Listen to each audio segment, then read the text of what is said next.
హ్యాపీగా ఉంటే ఎంత బాగుంటావో తెలుసా?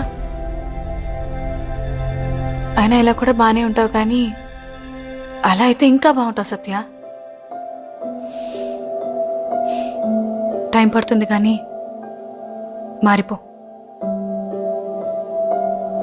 ఇప్పటికైనా నీకు అర్థమై ఉంటుంది కదా, నీకు నీకంటే ఇంపార్టెంట్ ఎవరు ఉండకూడదని.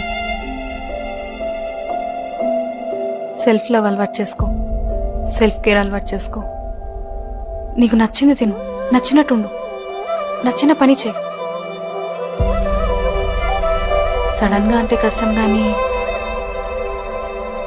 ట్రై చెయ్యు. నేను నీకోసం వెయిట్ చేస్తూ ఉంటాను. ఒక్కటి మర్చిపోద్దు, నువ్వెలా ఉన్నా ఐ లవ్ యూ సత్య.